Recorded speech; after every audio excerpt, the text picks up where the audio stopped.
I'm going to let my imagination be optimistic. Okay. I'm going to go to the ceiling, if you will, for the Carolina Panthers. All right. The Panthers may have been the junky-looking hot rod. I'm gonna go on, fully explain all of this, but just know that in this analogy, Andy Dalton is a car guy. He's like for those of you that watched Home Improvement, he's like Tim the Toolman Taylor. He's the car guy. All right. I had a buddy early when I lived out in Nebraska that flipped cars. He goes out and he buys cars like off of Facebook Marketplace or off of some junker's website, and then he rebuilds them, makes them look nice, sells them. Obviously makes some money on it. And I had the same reaction every time he bought a car. I'd go, that is a piece of junk. What? You just how much did you pay for that? And he had to do the car guy thing, which is, like pop the hood and go, no, you got to take a look at this engine. You got to take a look at this. It's got the with the 9 1/4, 975er Omega 9er. And I don't know car things. The frame and the this and it's rare and the that and it's gonna purr. I just got to put a little work into it. And I was like, all right. And then sure enough, 9 months later, it would look like it's out of a car magazine and he'd take it to some car show and sell it for a bunch of money. And I'm like, that's pretty darn impressive.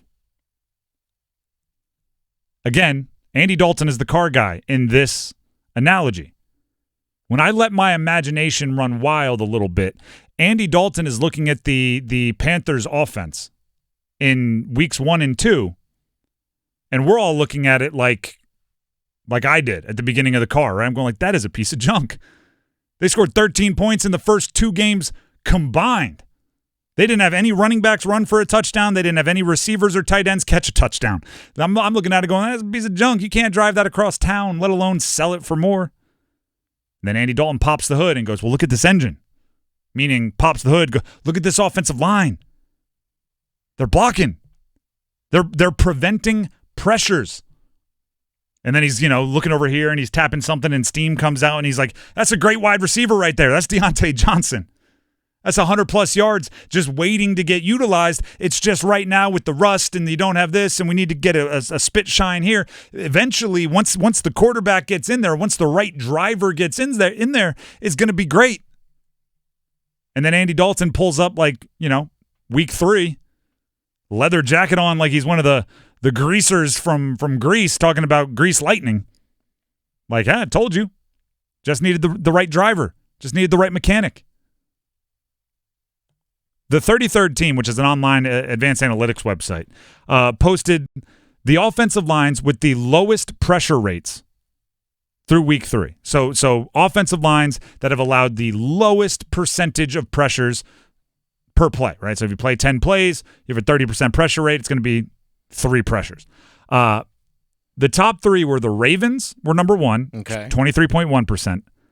The Panthers were number 2. All right, let's go. 24.3%. And the Jets were number 3 at 25%.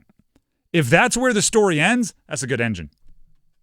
As a quarterback, offensive line, your best friend. There's a reason why every Christmas we see all those viral videos of Josh Allen gave all of his offensive linemen side-by-sides. And, oh, look at this.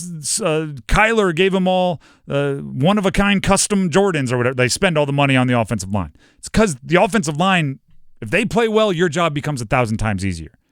So if I just said they had the second lowest pressure rate through week 3, that alone, awesome. But it gets better when you realize Ravens are number 1 and Jets are number 3.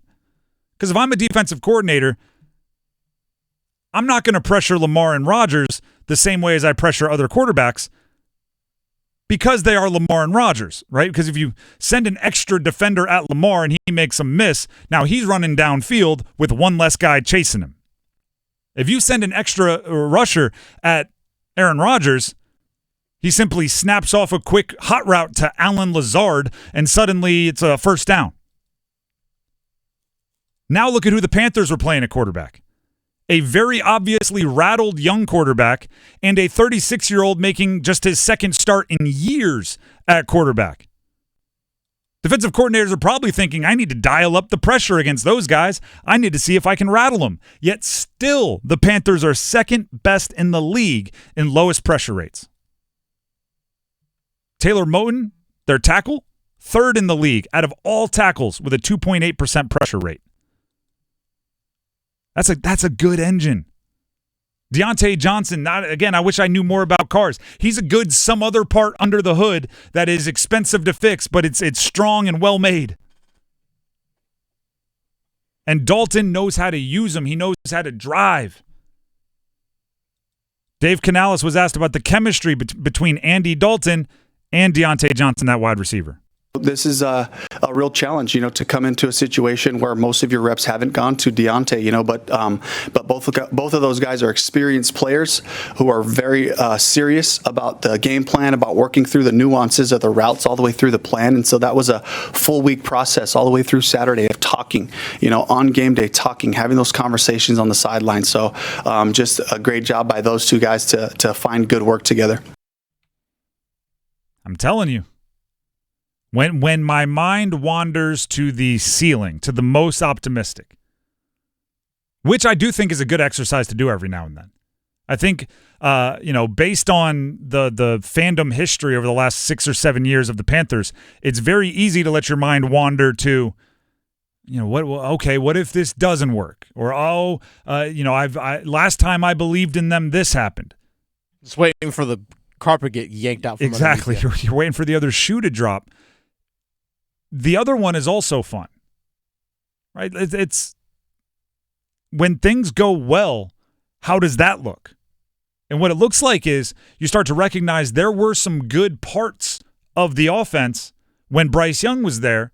It's just for whatever reason, when you put all some of the parts together, it looked like a junky, rusted out old car. But somebody with a little bit of knowledge. I don't know if you see this. I don't know why this motivational Instagram post shows up everywhere. It shows up on my Twitter feed, like screenshotted. It shows up on my Facebook feed. It's about the dad that gives the kid the car. And he gives him a car, and it's an old car, right? And he goes, I want you to go to the dealership and see how much they'll give it for you. And the dealership says, it's a pretty old car, a lot of miles on it, $5,000. Comes back, he goes, all right, I want you to go take it to, the kid in your school that has the Lamborghini and see if he'll buy it from you. And the guy goes, oh, what am I going to do with this? I have a Lamborghini, $3,000. And then he goes, all right, I want you to take it to this classic car show down there, see how much they're going to pay you for it. Takes it down there, and of course the classic car show guys are like, oh my gosh, it's a 1970 whatever, and it's got the original interior, and oh sure, it's got some miles, blah, blah, blah, blah, $75,000. And right, the moral of the story is you should know your worth and don't depend on someone else to know your worth, right? It's a whole analogy. But maybe the Panthers offense is that old car. Maybe it's, you take it to the wrong place, you treat it the wrong way, you look for the wrong things. You look like you do in week 1 and week 2. But if you give it to an expert, somebody that's been around for a long time, somebody that knows how to make it work, knows what to look for, looks like it did in week 3.